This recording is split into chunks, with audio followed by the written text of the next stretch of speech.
বাংলাদেশের নোবেল বিজয়ী ডক্টর ইউনূসের একটা সাক্ষাৎকারের একটা অংশ বিশেষ বোধহয় ডয়েচে ভেলের একটা সাক্ষাৎকার, এটা আমরা দেখেছি। যদিও সাক্ষাৎকারটা পরে কোনো কারণে বা কোনো যৌক্তিক অযৌক্তিক যে কারণেই হোক আমরা দেখতে পাই না ওই পেজে। আমি শুনেছি, আপনারা অনেকে হয়তো শুনেছেন। তিনি বলছিলেন যে পৃথিবী তার গন্তব্যের দিকে, ধ্বংসের দিকে এগিয়ে যাচ্ছে, এবং তিনি অন্য পার্সপেক্টিভ থেকে বলেছেন নিশ্চয়ই। কিন্তু আল্লাহ রাব্বুল আলামিন যা বলেছেন সেটি আমাদের সবাইকে উপলব্ধি করতে হবে এবং সেই গন্তব্যে আমাদের যেতে হবে। আমরা যাচ্ছি সেদিকে। পৃথিবী যখন তার গন্তব্যের দিকে বা সৃষ্টি জগৎ যখন তার গন্তব্যের দিকে এগিয়ে যায়, তখন যত বেশি এগিয়ে যাবে ঈমান মানুষের জন্য ধরে রাখা তত কঠিন হবে। আমরা সেরকম একটা সময় পার করছি। আমাদের বাপ দাদারা যারা ছিলেন তাদের ঈমানের যে অবস্থা ছিল, তাদের মধ্যে সততা যে পরিমাণে ছিল, আমাদের মধ্যে সে পরিমাণ নিশ্চয়ই নাই। আমাদের পরের জেনারেশন যারা আসবে তাদের মধ্যে ঈমান ধরে রাখাটা আরো টাফ হবে, তাদের পরে যারা আসবে তাদের জন্য আরো টাফ হবে। এভাবে সহিহ মুসলিম বর্ণিত হাদিসে নবী সাল্লাল্লাহু আলাইহি ওয়াসাল্লাম বলেছেন, লা তাকুমুস সাআহ হাত্তা ইউকাল ফিল আরদি আল্লাহ আল্লাহ। অর্থাৎ পৃথিবী ততক্ষণ পর্যন্ত ধ্বংস হবে না, মহাপ্রলয় হয়ে সৃষ্টি জগৎ ততক্ষণ পর্যন্ত শেষ হয়ে যাবে না, যতক্ষণ পর্যন্ত একজন মানুষও আল্লাহ বলার মতো থাকবে। তার মানে পৃথিবী থেকে একটা সময় ইমানদার কমতে কমতে, বিশ্বাসী মানুষ কমতে কমতে এমন একটা পর্যায়ে চলে যাবে যেটা জিরোতে চলে যাবে, কোনো বিশ্বাসী মানুষ থাকবে না। তখন এই পৃথিবী বা সৃষ্টি জগতের আর থাকার প্রয়োজন হবে না। আল্লাহ সুবহানাহু ওয়া তাআলা তখন এটাকে ধ্বংস করে পুনরুত্থান তিনি প্রতিষ্ঠা করবেন এবং বিচার দিবস তিনি প্রতিষ্ঠা করবেন। তো পৃথিবী যেহেতু তার পরিণতির দিকে আগাচ্ছে, এই সময়টাতে ঈমান ধরে রাখা অত্যন্ত টাফ এবং সহজ। মুসলমানের সন্তান হিসাবে, বাই চান্স মুসলিম হিসাবে, আমরা আমাদের ঈমানের কেয়ার করা, ঈমানের পরিচর্যা করার প্রয়োজনটা আমরা অনুভব করি না। আমি আজকের এই অনুষ্ঠানের মাধ্যমে আপনাদেরকে উদাত্ত আহ্বান রাখতে চাই, আসুন আমাদের ঈমানের যত্ন করি। আমাদের ঈমানটাকে যত্ন করবার জন্য আমাকে কোরআন অধ্যয়ন করতে হবে, আমাকে কোরআন পড়তে হবে, ঈমানের পরিবেশে থাকতে হবে এবং ঈমান কি সেটা বুঝতে হবে। আপনারা আলহামদুলিল্লাহ, যেটি আমি বলছিলাম, আপনারা সবাই বাংলাদেশের ভবিষ্যৎ, আপনারা সবাই এই পৃথিবীর ভবিষ্যৎ। আপনাদের প্রত্যেকের মধ্যে যে সম্ভাবনা লুকিয়ে আছে, সেই জায়গা থেকে আপনারা যদি চেষ্টা করেন ইসলামটাকে জেনে বুঝে অনুসরণ করার, মানার, তাহলে সেক্ষেত্রে আমি দৃঢ়ভাবে বিশ্বাস করি যে আপনি ইসলামটাকে এনজয় করবেন। আমি একটি কথা থেকে অন্যদিকে গিয়েছিলাম যে এক ভদ্র মহিলা আমার কাছে এসেছেন ইসলাম গ্রহণ করবার জন্য। আমি তাকে জিজ্ঞাসা করলাম, এফিডেভিট সব কমপ্লিট করেছেন এবং আইনি সমস্ত পদক্ষেপগুলো শেষ করেছেন, বললাম যে আপনি ইসলাম কেন গ্রহণ করবেন? যারাই আমার কাছে এই টাইপের আসে আমি জিজ্ঞেস করি, কারণ আমার তো জানা আছে যে বাংলাদেশের আমাদের মানুষের প্র্যাকটিস দেখে তো তার ইসলাম গ্রহণ করার কথা না, আরো ইসলাম থেকে পালানোর কথা। কেন গ্রহণ করেছেন? তো তিনি বললেন, ইসলাম সম্পর্কে আমি বই পড়েছি, এই বই আমাকে প্রভাবিত করেছে। আবার কোনো কোনো ব্যক্তিকে আমি দেখেছি, তাদের ব্যক্তিত্ব দেখে, নিশ্চয়ই সেরকম ব্যক্তিত্ব খুবই কম, দেখে আমি প্রভাবিত হয়েছি। গোটা পৃথিবীতে আপনারা বিশেষ করে পশ্চিমা দুনিয়ার খবর রাখবেন নিশ্চয়ই, সেখানে প্রতিদিন ইসলামে আসা মানুষের সংখ্যা বেড়ে চলেছে এবং পুরুষদের চাইতে মেয়েদের মধ্যে ইসলাম গ্রহণের সংখ্যা অনেক বেশি, প্রবণতা অনেক বেশি। কেন?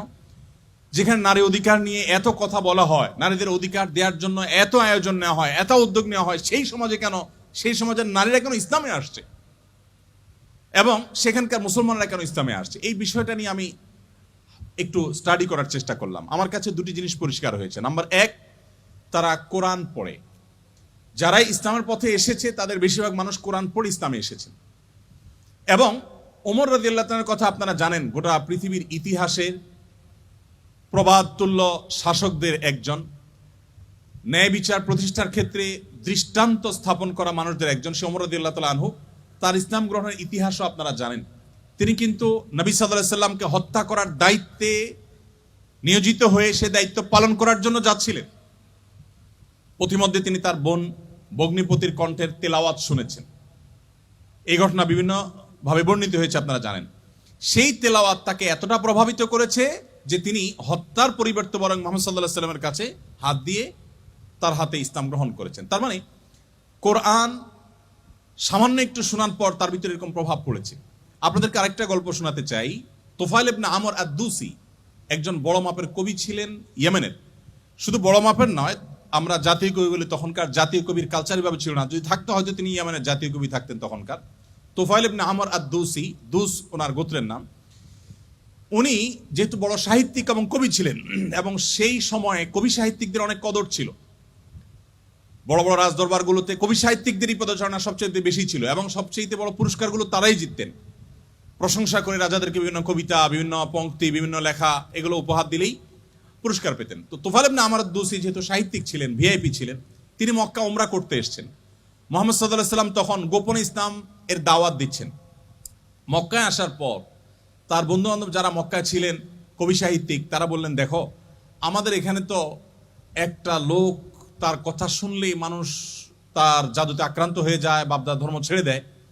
তো তোমার ব্যাপারে আমরা আশঙ্কা করছি যে তুমি এরকম অবস্থার মধ্যে পড়তে পারো। তাহলে একটা বুদ্ধি হলো, তুমি কানের মধ্যে তুলো দিয়ে রাখো, দোনো কানের ফুটো এমন ভাবে বন্ধ করে দাও যে তুমি ওমরা যখন করবা, তওয়াফ করবা, সাই করবা, এই টাইমে যাতে ওই ভদ্রলোকের কোনো কথা তোমার কানে না আসে, অ্যাটলিস্ট এই সময়টা তুমি এভাবে একটু পার করো। তিনি তাদের পরামর্শ অনুযায়ী দোনো কান বন্ধ করে ফেললেন, এবং তিনি ওইভাবে কিন্তু ওমরার কাজ শেষ করলেন। একটা পর্যায়ে তার মনে হলো যে আমি এত বড় সাহিত্যিক মানুষ, বুদ্ধিজীবী মানুষ, পড়াশোনা করা মানুষ, একটা মানুষ কথা বলবে আর আমি গলে যাব, ভুলভাল বললেও আমি সেটা মেনে নেব, আমি তো এত অর্বাচীন না, আমাকে এত ভয় কেন পেতে হবে। তিনি কানের তুলো টুলো খুলে ফেলে দিলেন, এবং এরপর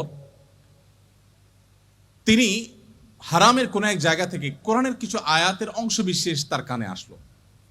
আসার পর তিনি সাহিত্যিক মানুষ, বুঝলেন যে এটা তো এই মানের ভাষা, এই মানের সাহিত্য, এটা তো কোনো মানুষের রচনা হতে পারে না, বা এই ধরনের রচনা তো আমি আগে পড়ি নাই, এটা তো একটু ব্যতিক্রম মনে হচ্ছে।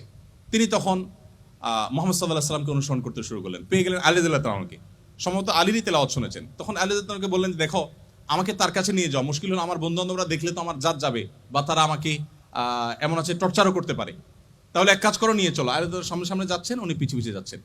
যে পরে তিনি ইসলাম গ্রহণ করলেন, এবং তিনি অনেক টর্চারের মুখোমুখি হলেন। তার মাধ্যমে ইয়েমেন ইসলাম ঢুকে, প্রথম ব্যক্তি ইয়েমেন থেকে ইসলাম গ্রহণ করা। আমি আপনাকে 50টা ঘটনা শোনাতে পারবো যে মানুষগুলো ইসলাম গ্রহণ করেছেন শুধুমাত্র কোরআন স্টাডি করে, কোরআন পড়ে। আমি আপনাদেরকে আজকে আহ্বান করে যেতে চাই, বাই চান্স মুসলমান আমরা যারা আছি, আমরা একটু ইসলামটাকে বোঝার চেষ্টা করি, আমরা ইসলামটা একটু জানার চেষ্টা করি। আমরা অনেকে মনে করি কোরআন হাদিস এগুলো হুজুরদের সাবজেক্ট, এগুলো শুধু ওনারা পড়বেন, আমরা শুধুমাত্র হুজুরদের মুখের দিকে তাকিয়ে থাকবো আর শুনবো। আপনি সেই ধর্মের অনুসারী, যে ধর্মের প্রথম নির্দেশ কিন্তু নামাজ পড়া নয়, যে ধর্মের প্রথম নির্দেশ কিন্তু রোজা রাখা নয়, যে ধর্মের প্রথম নির্দেশ হলো ইকরা, তুমি পড়ো।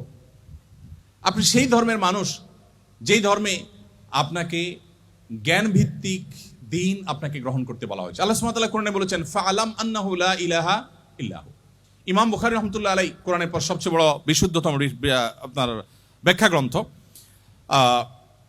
সেখানে আল্লাহ রাব্বুল আলামিন যে কোরআনে আয়াতে বলেছেন, এর আলোকে ইমাম বুখারী রাহমাতুল্লাহ একটা অধ্যায় রচনা করেছেন। ইমাম বুখারী রাহমাতুল্লাহ আলাইহির একটা অধ্যায়ের শিরোনাম ছিল এরকম যে তিনি লিখেছেন, বাবুল কাউলি বিল ইলমি, বাবুল ইলমি ক্বাবলাল কাউলি ওয়াল আমালি বি।